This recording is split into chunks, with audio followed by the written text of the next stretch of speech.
Hi everyone, Alchemist here. Wherever you are, I wish you an amazing time. First of all, I would like to thank you very much for your subscriptions, for your likes, for your comments. It truly means a lot to me. You guys are amazing and I appreciate your support for this channel. Today, I'm going to talk about the subject of reincarnation, which is something quite fascinating. It's something that's quite intriguing. And many people are obsessed to know their past lives. They're obsessed to know why reincarnation exists.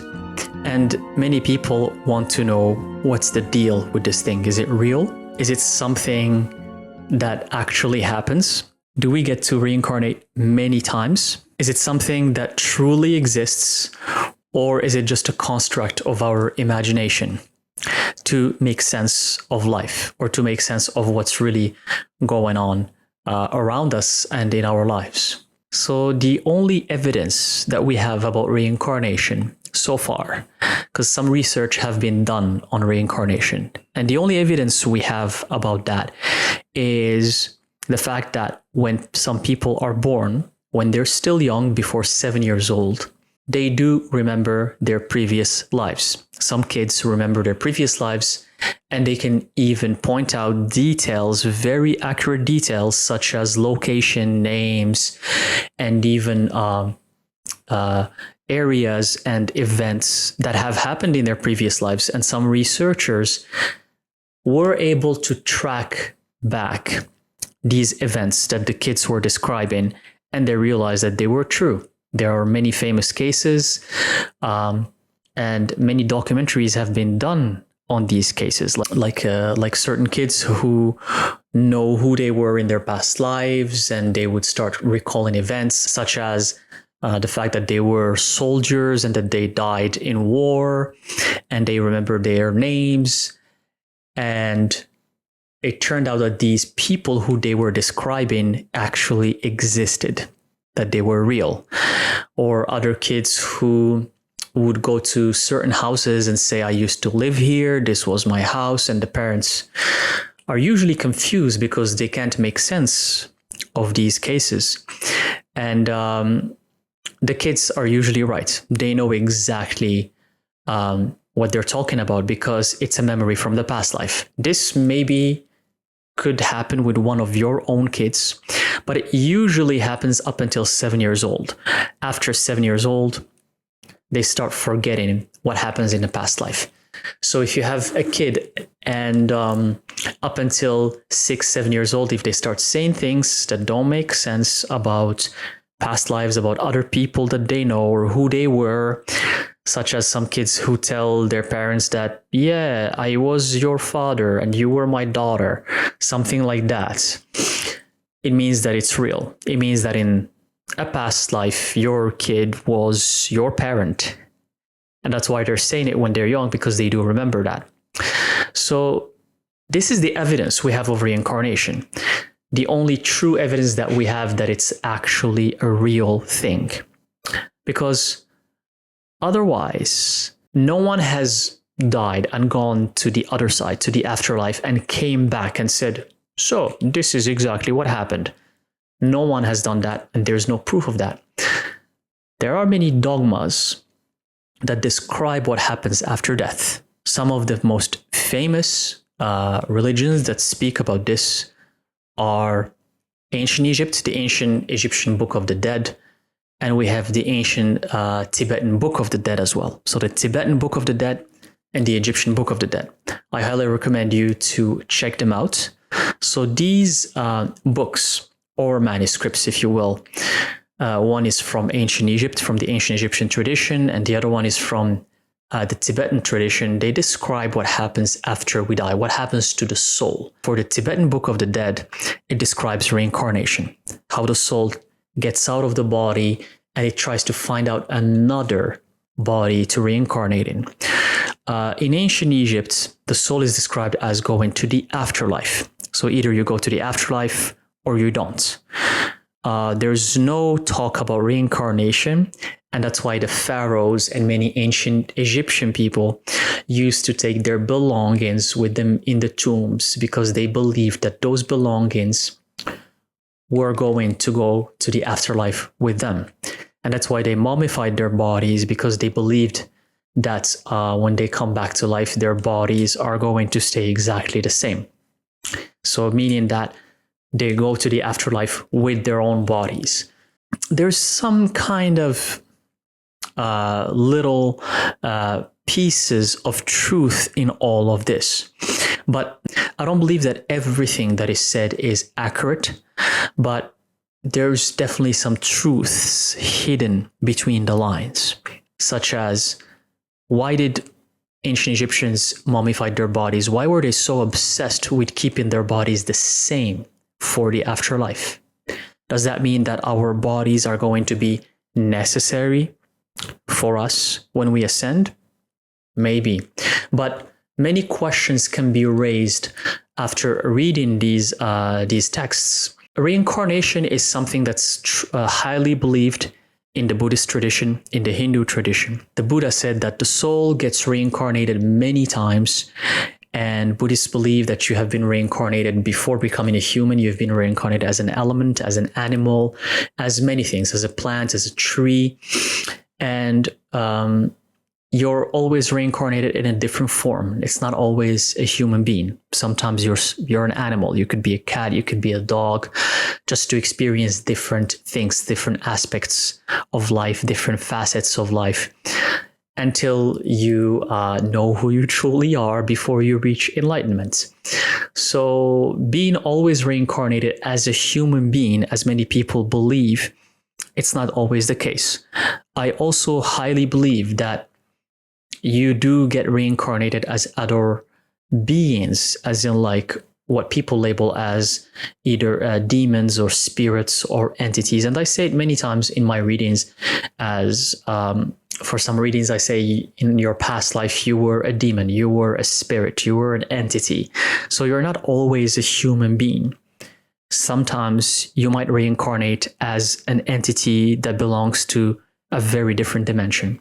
And sometimes you might reincarnate as a human form or a humanoid form that belongs to a dimension that's similar to Earth, but it's not Earth.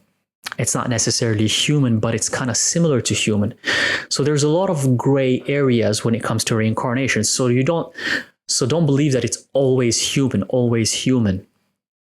Sometimes you could be reincarnated as a human, and then you reincarnate as something else, as another entity in another dimension, and then you come back and reincarnate as a human again. So it's not always in order. It's not like you're always a human and then you become a different entity. It's all over the place. And it's the same when we address past lives. Reincarnation, it doesn't always exist in the past, because time outside of the physical reality does not exist. So you could have reincarnated in the future. I'm going to give you an example. You're someone who's very tech savvy and you adore technology, and your technology just makes sense to you more than other people. That means there's a high chance that you have been reincarnated in a future lifetime as a human, or in another dimension that's just more technologically advanced. Future as in, if you want to count it in human years, it could be like 200, 300, 400 years in the future, maybe in the year 3000. Because when the soul leaves the body and it goes to the spirit realm, there's no notion of past, future, present. That thing doesn't exist. So there is a high chance that you could have been reincarnated in the future and you've seen what the future looks like. So for you, technology seems very normal, and it might even seem primitive. This actually happens to me a lot, and it used to happen to me before. And again, these things start to fade away as you grow older and older. When you're younger, reincarnations are still fresh in your mind. I remember when I was young, technology, the technology of the 90s, the 80s of the 90s just seemed, and even the 2000s seemed so primitive to me.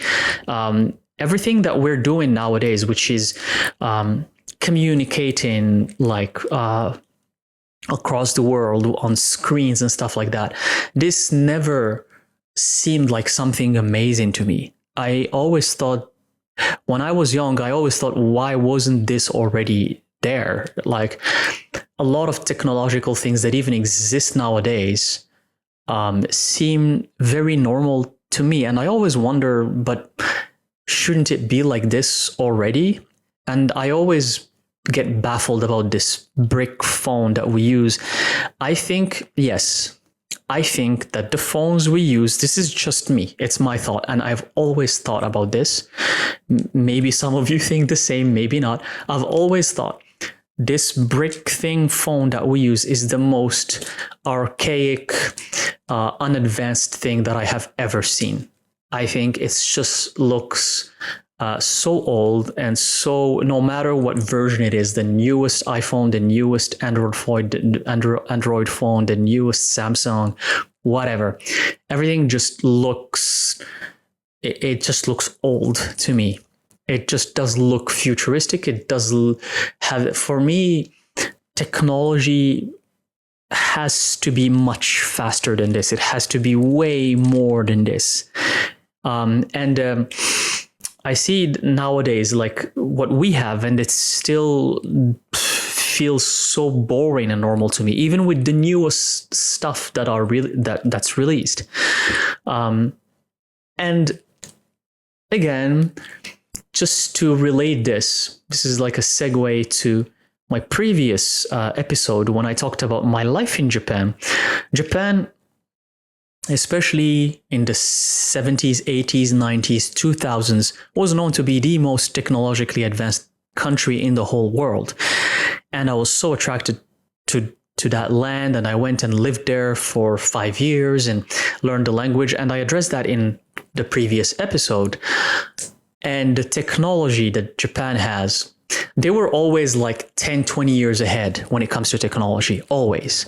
And for me, that kind of made more sense than everything that was around. So me fitting the Japanese culture, and technology is part of their culture, I found that very normal. I found that very like, yeah, this is how it's supposed to be. Whereas a lot of people were fascinated by Japanese technology back in the 90s and the early 2000s. They fascinated because they did have some fascinating stuff compared to the rest of the world. For me, I was like, yeah, this is how it's supposed to be. So even Japan being advanced technologically made more sense to me. And even nowadays with what's going on, things just seem a little bit too old. And I truly believe is because I've had a future life reincarnation before. And I know that many of you feel the same. If you've been trying to decipher this thing about technology that which you don't understand, and it seems like technology seems old and boring to you, it's because you've had a life in the future and you've seen things that are way more advanced, things that even movies can still decipher, and vice versa. And the same way, things can happen with people who are very bad with technology, and technology doesn't make sense to them. And they're very slow when it comes to using computers or using phones or using anything that has technology in it. And these people means that they have reincarnated many times in the past, and that they're not very accustomed with what's going on in the present or what's going to happen in the future. For example, people who don't understand much things about like everything that's related to technology, to computers, to phones, to cars, to cameras, to like whatever is in the tech world. And this is something that I've never mentioned before, but I'm pretty interested in new technologies. And I was since I was young, and I'm still, but I just think it's going the wrong way because it lacks spirits. It doesn't have spirit. The technology we have, not only it feels boring and old, but it lacks spirit. It's not fused with the elements. It's not fused with magic. It doesn't have anything that's from the spirit realm, the missing key, the missing element.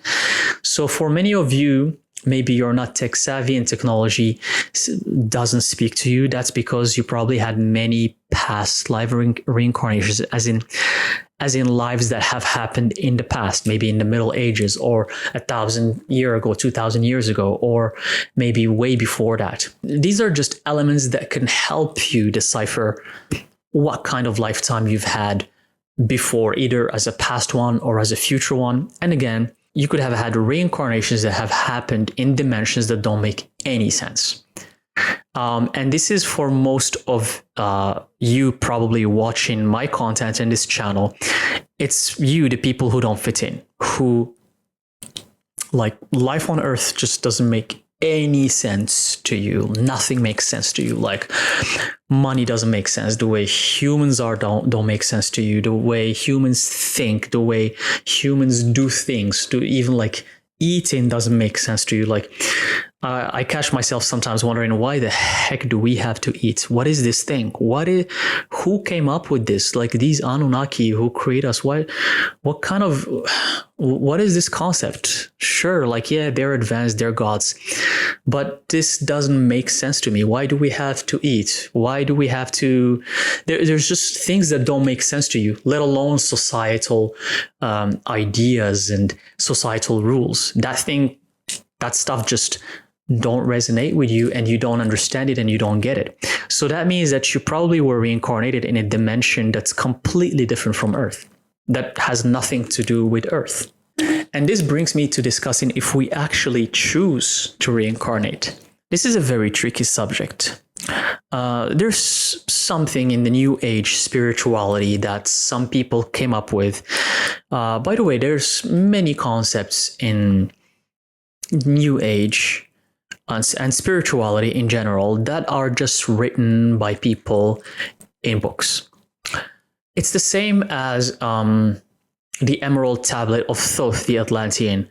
I was baffled to realize that something that is made up by someone, and I have nothing against it, it's just something that's made up by someone, is more popular than the original thing. I'm going to repeat. Something that's made up by someone and published in a book is more read and more popular and more recognizable and more famous than the original thing. It's crazy. And this happened personally to me. Whereas in the spiritual New Age community, almost everyone has read the Emerald Tablet of Thoth the Atlantean. The Emerald Tablets of Thoth the Atlantean, the book by Maurice Doyle that was published in the 1930s.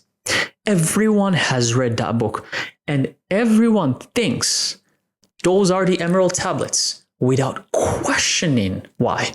Everyone thinks that's what happened, and he talks about this. This is a publisher, he's an occultist, and he published a book that he said everything in the book he said he saw in his astral travels to Tibet. He's never been to Tibet, but he astral traveled there. He's never been, but he astral traveled there.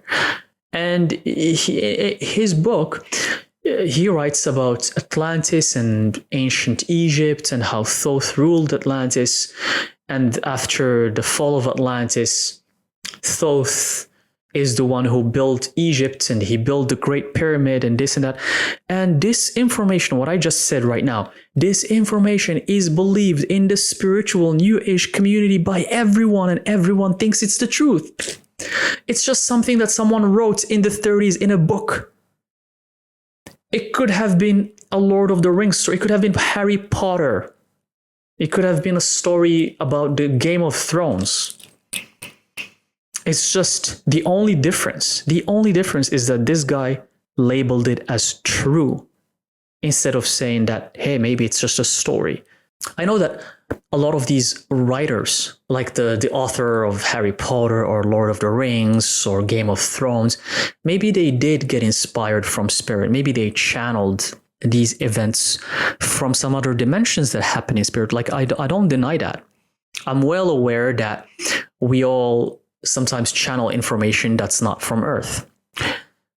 But it's just the idea that this has become so widely known, so popular, that I myself read his book many times, and I thought that was true until I started questioning and digging deeper, until I started researching alchemy, and I found out about the Emerald Tablet of Hermes Trismegistus, the Emerald Tablet of Hermes Trismegistus, who's also Thoth. That's Hermes Trismegistus is just the name that the ancient Greeks gave Thoth.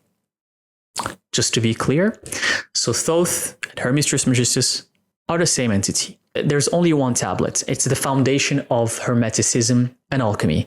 It's the foundation of the Hermetic tradition of everything that's in alchemy. It's the tablet that says as above, so below, and it's just a one-page text. And it's a very ancient text that have been used by many alchemists in Europe, in the Arab world, in Europe in the Middle Ages, in 13th century, all the way to the 17th century, in the Arab world from the 8th century to the 13th century, and prior to that by the ancient Greeks. This one tablet has been used by many for hundreds of years. It's the foundation of the knowledge that I share with you. Yet, so many few people know about it. But everyone knows about Maurice Doriel's book, which is called The Emerald Tablets of Thoth the Atlantean. It's so confusing when sometimes the information presented lures you from the real thing. It just takes you away from it. And the reason why I'm saying this is to remind you that many things that you read in the New Age books are just written by people. I have books too. Listen, this applies to me. I have 3 books. They're on my store, alchemist.com. Who wrote them? Me. But they're based on my experiences. They're based on what I have experienced, and I decide to share that. But are they ultimate truths? No, they're not. Because everyone has a different truth. But my truth can resonate with you, or it doesn't.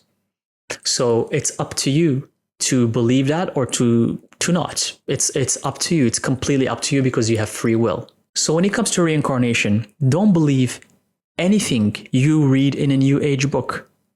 It's the same way. Don't just believe because someone wrote something, don't just think it's the truth because the book cover says New Age, spiritual enlightenment, and then you believe it. There are many books that talk about soul contracts. These are all New Age books. And these books state that you sign a contract before coming to Earth. The problem with these cases is that these books put you in these boxes where you're limited and you're not, that's it. You start just, when you put like these eye covers on the horse and the horse can't see left or right. It's like that. So read New Age books. I'm not saying don't read them. Read all of them, but always ask questions. Even with my stuff. The Sufis, they say, don't believe anything you hear, even what I'm telling you right now. Don't believe anyone, even me. So always ask questions. Question everything. Question what I'm telling you in this specific video as well. Use your mind. Use your mind. Question things. Don't just believe just because it's there, because you read it. But I used to fall for this trap in the beginning too. I used to fall for this trap. So with reincarnation, when I read this thing about soul contracts and the fact that, we come here by choice and we choose to come here for a mission to fulfill it and our spirit guides and this and that. And I'm like, okay, so that's one idea to work with. Okay, so that's what some people are saying, but it never sat well with me. That thing never resonated with me. Never. I knew that I did not choose to come here. I knew that this is not what I wanted. And this leaves me with only one explanation, which is I was forced to come here. Because if I didn't choose to come here, it means I came here by force or by chance. But since there is no chance in creation, chance does not exist in creation. It means I was forced to come here. It means I was put here without any choice. I did not have a choice to come here. But this is me. I'm not saying this applies to you. Many of you will believe that you have chosen to come here, and it's okay. In this initiative knowledge that I'm sharing with you, I need you to understand something. It's never about one truth. That's the thing that you have to be aware enough to comprehend. It's never about one truth. If it's only about one truth, then it becomes a religion. That's what religion is all about. This is my God, it's the only God, and everything else is wrong. No. It's initiative knowledge that allows you to reach your philosopher's stone, that allows you to become the master, is about becoming aware that there are many truths, that there are many realities, that there is many possibilities to everything, and that not everything works for everyone. That's why when I talked about not eating meat, I knew it's not for everyone. And a lot of you resonated with what I said. I stated in the video that I don't care if you eat meat. Do what works for you. I don't care, but I'm just sharing with you my experience. And it's the same thing for reincarnation. If you believe you have chosen to come here by your own will, then that's what you believe. Then it's your reality. Then you have chosen to come here. But I'm saying for me, it's not. And I know that some people are going to resonate with that. Maybe some of you have been wondering about it. And maybe you will see this video and say, well, maybe I didn't come here by choice. So if that's the case, if you didn't come here by choice, if that's the case, it means you were forced to come here. It means you didn't have kind of any control over it. And it also, if you find yourself so disconnected with humans, with planet Earth, you're not fitting in, nothing makes sense to you. It most likely means that your previous reincarnation, just the previous one, was not on Earth. It means it was in some other dimension that was probably better, probably much more positive, peaceful, more beautiful, with beings that are amazing, that are just like more peaceful. The concept of money didn't exist. The concept of war didn't exist. Like all of the positive things you can imagine. That's probably where you were before this reincarnation. And all of a sudden you found yourself in this dimension. There's so many beautiful things about Earth, about this reality, but humans make it the worst. And unfortunately, there's only about maybe 5% of humans, maybe 5%, who are really good, amazing, beautiful humans. They do exist, but they're so rare. And I believe in giving the benefit of the doubt to everyone. I believe in trusting that everyone has that beautiful heart that is loving, but you see the world and you see how people treat each other and you see what's going on, and you can't help but think that most humans are just horrible, horrible, horrible. Most humans. Only a few, a very, very, very few are beautiful and amazing. And unfortunately, that's not enough. Like a 5% of humanity being amazing is not enough, because you still have to deal with 95% of the horrible humans. And it's not even about blaming the people with money, or blaming the rich, or blaming the elite, or blaming the governments. It's most of the humans, because humanity, the humans, they have the power of choosing, choice. You always, at any given moment, you have choice. You can choose to do something or not. You can choose to act on something or not. You can choose to support something or not. But humans always use their choices, their ability to make the right choice. They use it in the wrong direction. And that's what makes the planet so crappy like this. The planet itself is amazing. It's a heaven. It is a heaven. And that's why many ancient gods loved to live here. including the Atlanteans, the Anunnaki, and many before them that we have never heard of, because this earth can be a heaven, but it's humans. Humans, they don't make it a heaven. They decide to make it hell. Unfortunately.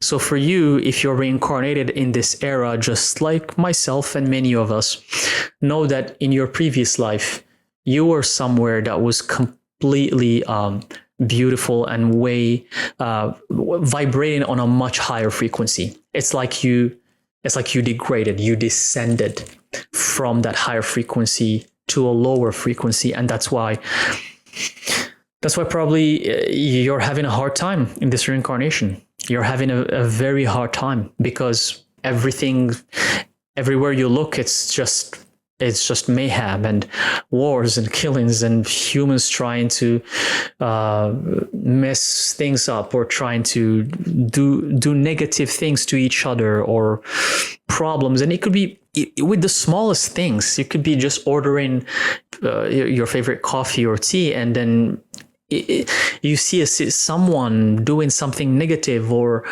it could be with this. I'm not even talking about big things in life and big problems. I'm talking even with the smallest things. It starts there, because as above, so below. If you're handling something so small with a lot of negativity, then I can assure you, when it's something big, when it's a bigger problem, you're going to handle it with 100 times more negativity. But if you handle something very small with positivity, then you're going to do the same. If something big presented itself to you, some big challenge, you're going to handle it with positivity as well. So if you're finding yourself struggling with this life, with this reincarnation, how things are, how humans are, it's probably because, one, you didn't choose to come here. Number two, you were in a much better, higher frequency dimension before. And number three is, why did you come here? Now, that's the most important question. It's why. Why did you reincarnate? Why did you come back?